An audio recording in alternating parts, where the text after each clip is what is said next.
आत्मदेव ब्राह्मण बहुत भक्त है, भगवान का धर्म करता है, भजन करता है, संध्या कर्म करता है। ब्राह्मण वो ब्राह्मण कहलाने के योग्य नहीं होता जो ब्राह्मण संध्या न करे, गायत्री का उपासक न हो, न वो ब्राह्मण कहलाने के योग्य है, न दान लेने के योग्य है, न दान देने के योग्य है। यह ब्राह्मण गायत्री का उपासक, संध्या कर्म करने वाला, वेद पढ़ने वाला, वेदांत का बखान करने वाला, उपदेश करने वाला, उपदेश कराने वाला, सदकर्म में रखने वाला था। यह धर्मात्मा जो ब्राह्मण है, इसके यहां भी कोई संतान नहीं है। तो नारद जी ने कहा प्रभु संतान नहीं है तो इससे क्या मतलब हुआ? बोले सुनिए,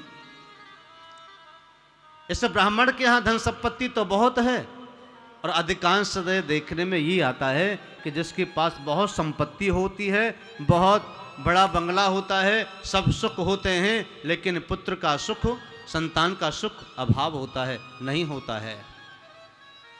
चाहे कितना भी इलाज कराएं, विदेशों तक कराएं, कितना भी पैसा खर्च कर दें, लेकिन संतान का अभाव रहता है, संतति नहीं होती, पुत्र नहीं होता। लेकिन आत्मदेव हैं तो सही धर्मात्मा, लेकिन पत्नी पर भी बहुत निर्भर करता है। पति धर्मात्मा है तो पत्नी अगर पापी है, दुराचारी है, धुंधली है, द्वंद्व करने वाली है, कर्कश वाणी बोलने वाली है, सबको सताने वाली है, अपमान करने वाली है, तो पत्नी का वो पुण्य कर्म पति के धर्म कर्म को भी क्षीण करता है। इसलिए आत्मदेवी की पत्नी का नाम है धुंधली, बड़ी धुंध करने वाली है। धुंधली देवी का काम था प्रातःकाल जल्दी से उठ जाना और बिना नहाए धोए, बिना कुल्ली दातुन किए बस भोजन कर लेना, चारपाई में पड़े पड़े ही रोटी खा लेना। ये स्त्रियों के लिए लक्षण अच्छे नहीं होते हैं। जिस घर में स्त्री ऐसा करती है वहाँ लक्ष्मी का वास कभी होता नहीं है। अगर मान लो है भी पति के भाग्य से और ऐसी घर में स्त्री आ जाए तो वह स्त्री के पाप कर्म उस लक्ष्मी को, उस धन को, उस सुख को नष्ट कर देंगे। कई बार सुनने में आता है, लोग बताते हैं पहले तो सब कुछ था, अब तो सब कुछ खत्म हो गया, न जाने क्या हो गया, भगवान ने हमने क्या बिगाड़ दिया जो भगवान हमारा सुनता नहीं। भगवान को क्यों दोष देते हैं? भगवान को दोष नहीं देना, भगवान तो पहले स्वतंत्र हो गए कि न मैं किसी को दुख देता हूं, न मैं किसी को सुख देता हूं। ये सुख दुख तो व्यक्ति के स्वयं निज कर्म के कारण व्यक्ति भोगता है। तुझे दुख मिलेगा या सुख मिलेगा ये तेरा कर्म निर्भर करता है। कर्म प्रभाव, ये कर्म क्या है? कर्म का प्रभाव जरूर मिलता है। जैसा जो रच दिया गया उसको फल जरूर मिलता है। धुंधली द्वंद्व करने वाली है।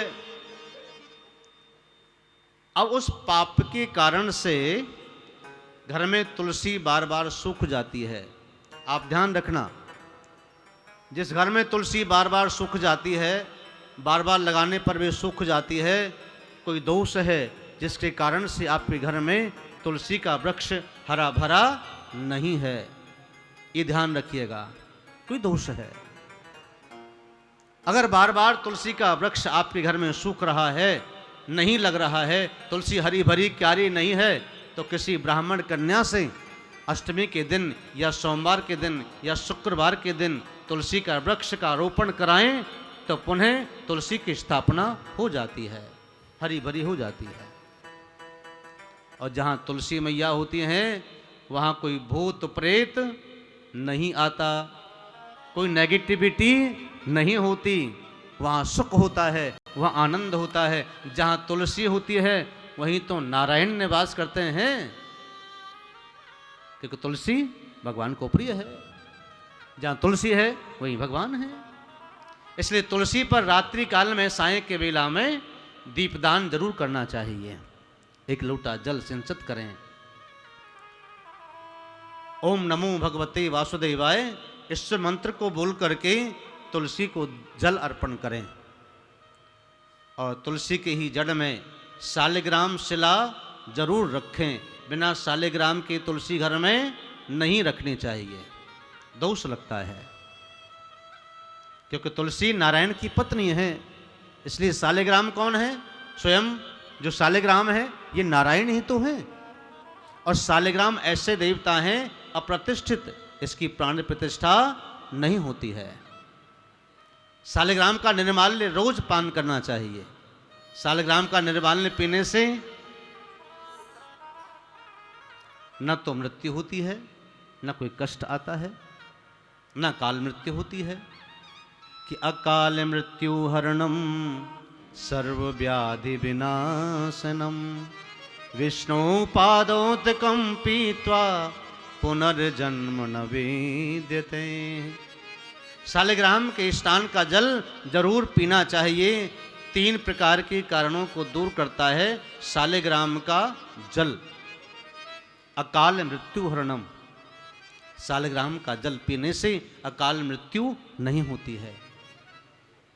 सर्व व्याधि विनाशनम, सभी प्रकार की व्याधियों का नाश करता है शालिग्राम का जल। घर की दीवारों पर सिंचन करना चाहिए शालिग्राम का जल स्नान का। धरती पर नहीं, फर्श पर नहीं, शालिग्राम का जल दीवारों पर।